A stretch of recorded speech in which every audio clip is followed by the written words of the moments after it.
Alright, part 95 of Nos4a2. Out back. The sound of the guns shook the darkness itself. Vic felt all that noise tearing through her, mistook it for the impact of bullets, and reflexively grabbed the throttle. The back tire smoked and slipped across the wet earth, peeled up a long, soggy strip of grass. Then the Triumph jumped forward into the darkness. A part of her was still looking back, watching her father double over, reaching for his own throat, hair falling across his eyes, his mouth open as if he were trying to vomit. A part of her was catching him before he could sink to his knees, was holding him in her arms. A part of her was kissing his face. "I'm right here, Dad," she told him.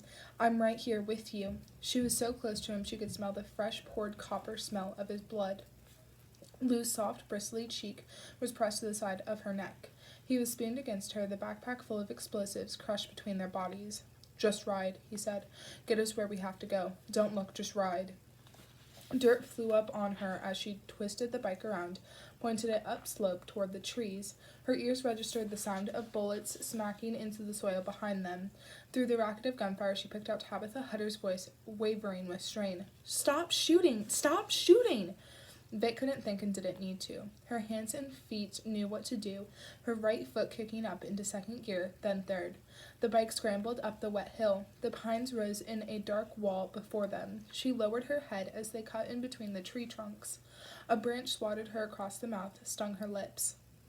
They broke through the brush, and the tires found the boards of the shorter way bridge and began to clatter over them.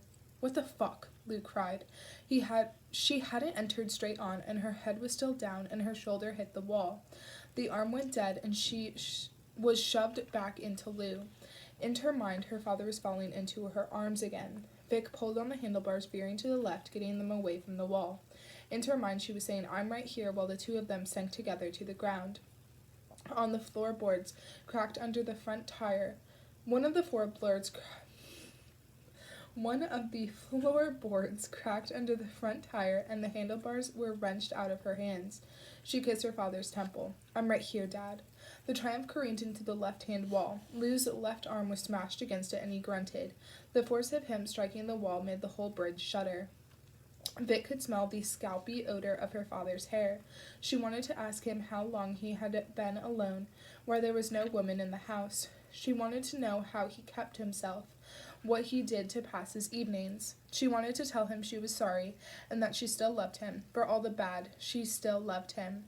Then Chris McQueen was gone. She had to let him go, let him slide free from her arms. She had to ride on without him. Bats shrilled in the dark. There was a sound like someone rifling through a deck of cards, only vastly amplified. Lou twisted his head and looked up between the rafters. Big, gentle, unshakable Lou did not scream, hardly made a sound at all, but he took a great, sharp breath of air and ducked as dozens, perhaps hundreds of bats, disturbed from their rest, dropped from the ceiling and rained upon them, whirling through the dank space. They were everywhere, brushing against their arms, their legs. One of them whisked by Vic's head, and she felt its wing graze her cheek and caught a glimpse of its face as it flittered past, small, pink, deformed, yet oddly human. She was looking at her own face, of course. It was all that Vic could do to stop herself from shrieking as she struggled to keep the Triumph on course. The bike was almost to the far end of the bridge now. A few of the bats started lazily out into the night, and Vic thought, "There goes part of my mind." Her old Raleigh tough burner appeared before her. It seemed to race toward her, the headlight rushing over it. She realized a half instant too late that she was going to hit it and that the consequences would be brutal.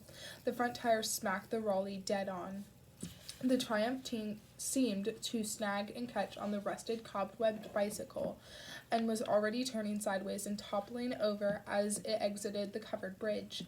A dozen bats poured out with them. The tires tore raggedly at dirt, then grass. Vic saw the ground fall away, saw they were about to tip over an embankment. She had a glimpse of pine trees, decorated with angels and snowflakes. Then they went over a steep drop. The bike turned, dumping them off the side. It followed them down, crashing onto both of them in an avalanche of hot iron. The world cracked open, and they fell into darkness.